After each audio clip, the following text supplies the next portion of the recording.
It is the Wrestle Lingus Show back once again on the Creative Control Network. Part of Smokin' Joe over there, Fausty. Smokin' Joe. You're looking at the third best show. We brag because it's only famous shows in front of us. So we're the only normal people show, Faust. Conquering the airwaves. I'm Cab Manning. I am along with Mike Sigler. That's Fausty Walnuts. What do you hear? What do you say? We do other shows. You can find all our nonsense at Lingus Mafia on X. You can find everything we do. Every social, just look for Lingus Mafia, Twitter, or if you want to call it X, whatever you want to call it. Twitter, TikTok, X, TikTok, Instagram, YouTube. LinkedIn, Grindr. What? Was your microphone on? You didn't hit mute. What's wrong with you? Okay, we're going to go through this show. We're going to do Collision and Rampage. And then there's going to be another show for you guys, Dynamite and Rampage. Holy. Talk about Rampage again? We got the book-ended Rampage. Not even bookended because we got Collision first. So it's a sandwich. It's a sandwich of, it's a Big Mac a little bit. Yeah. That's what we got over here. So let's get into some nonsense. This thing starts off with malnutrition Swerve talking in the ring. With those fucking get the beginning of the show because did you get the beginning of the show? I would assume I did. Because I hit play on my DVR and Swerve is already in the ring cutting a promo.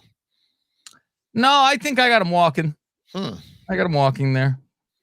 So he's in there and he came on like right after the playoffs. So I don't know if maybe the playoffs ended early and started early, or maybe mine just fucked up. I don't know. Well, he gets in the ring and he goes, "What they did to Tony this last week was a bitch move." Said, okay. He says, you know, how his daughter doesn't even know him anymore because he's been on the road sacrificing to win this title. So this is the first we're hearing of him talk about, I won the title. Yeah, and I'm sure Dax is in the back saying like, "Hey, man, I'm the only one who can talk about my daughter and wrestling." Yeah, because he goes, "My daughter says she doesn't even know me." And I said, a lot of fathers like that hear that. Wrestlers, I mean, Faust. Yes, what's wrong with you? Dare you? He says, "Open challenge for the title." What? Yeah. Somebody who's deserving. I say, here's a fucking, like, it's the lower ones that are always open title. World title open mic night. And Claudio comes out. He comes out looking like he has to take a shit. Like the way he walks, like he's clenching his ass and like he's very, he's stiff. Comes out and he goes, and all he says is pretty much "you're on," and then he turns his back, which is like, I mean, the charisma vacuum Faust. That's ironic. Mr. Charisma says as he looks around, tries to puts his hand up for the crowd to be quiet. Yeah, he thought they would stop saying "whose house." Like he goes, "Whoop," like they would go. Zero command of the audience, and then he just says, "You're on." And then he turns around like he's leaving, but he stands there for Swerve to say something back so they could get into it. Yeah. Then it's whose house? Yeah. Mine. And he goes, because he's like, "I got to stand here too, so I could grab the microphone from him." You're lucky he didn't smack it. It goes flying. So they show the Tony stuff after this. They edit Faust because they can now. They edit the unconscious gut shot he takes. They hit him in the belly, and then we see him writhing, holding his belly, which is what it should have fucking. Yeah. He should have just doubled over, fell to his knees, and then like collapsed to his face, kind of like a puss, you know. But it's my belly, my neck, and my back. And he's laying there holding his belly, and the elite say they just made a move to get this place back to what it was. They needed to take out this fucking filthy Tony Khan. So I'm like, okay. Yeah, then it cuts to Shivani, and he's like, "The elite have arrived my ass." I'm like, "Be careful, Shivani. Watch what you say around these guys." He's Mean Gene. He thinks he's Mean Gene. Talk shit. Yeah. I think he say a lot of that kind of stuff, like he shits on people, you know, and all that kind of stuff. He really looked hurt in that war room in Jacksonville, like this, Faust, smiling and not having a good time. He didn't do the. We didn't have to trick him with the Mike Brady thing where a guy's in a neck brace and they drop a book and his head turns real quickly. Very easy. Okay, fine. So but it's too much. He can't travel, but he can run the company remotely. Yes, of course. Maybe he just don't want to go to Winnipeg. I don't know. You know, it's probably half of it. And then it's even teased here because Nigel says, well, the EVPs can run the show should things go awry. Here we go. I have so many fixes for this, Faust, but we'll get there. We'll get there for when Dynamite happens. Let me get there. I am Dante. The Dante brothers and Mario Andretti go versus the Gun Club unified titles on the line. Why are they getting a title shot? Do we ever see them? There is no rankings. And you know what?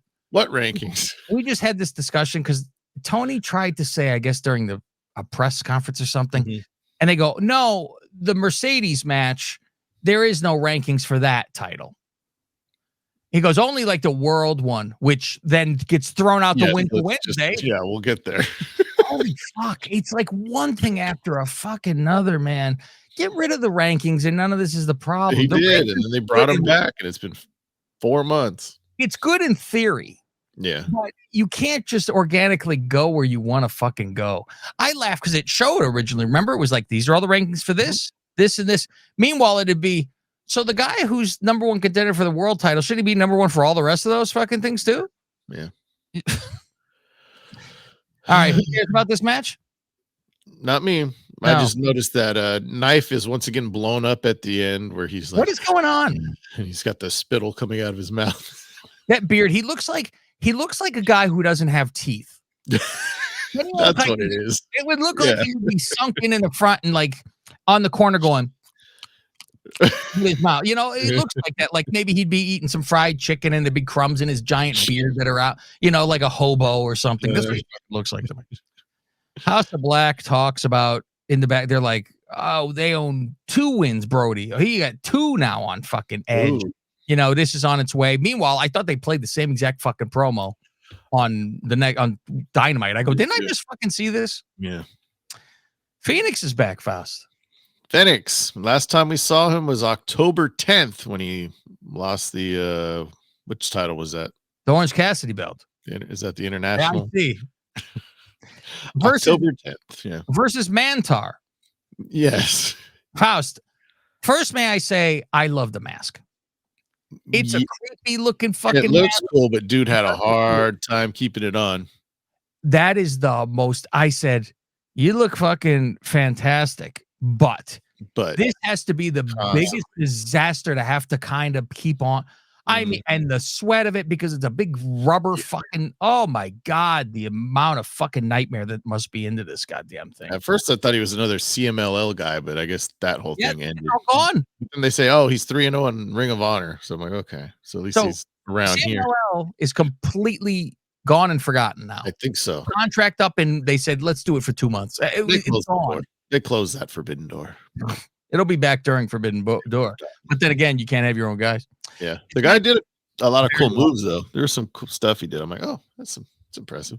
Very long match. Very long, very deep. And, you know, who cares? Right. We know who's winning here. Yeah, exactly. A lot of these matches are, you all know who's winning. So, and the same with Raw when you go, all right, you know, but you hope something happens during a match. That's the thing.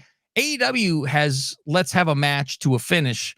WWE more so has shit go on to make a finish, where now we need, there's something that has happened to make something else happen. So, you know, you watch for that. Trent and Orange saga, interview of Orange and a girl we've never seen before. Yeah, I said I don't know her name, and it doesn't say, and there's some audio problems when Orange. I asked if Uncle Howdy was showing up when the audio happens. Stat says, our friend needs us tonight, which make you go, which one? You didn't say, which one are you talking about? Because they're going to have a, what do you call that even match, Faust? It's all cars in a circle with their lights on around you. You know, they did this in WWE before. Wasn't it Eddie and Cena? Because Cena had a Bears jersey, I think, at the time. Yeah. I remember that. I could tell you this yesterday. As we just said, where the fuck is he? Here is Roosh. Yeah. Oh, but before that, last week, I was just going to point out. So after this whole promo, Shivani goes, oh, by the way, that new announcer, he says her name, and I write down how I hear it, but I've still yet to like see it, so I don't know know how it's spelled, but it sounded like he said Arbity Aura. So that's all I have for the new chick. Arbity Aura. Terrible name. I did hear something weird too, and I'm like, I didn't even write it fucking down. I was just like, new chick until you really drill it into me. I'm like, I don't know.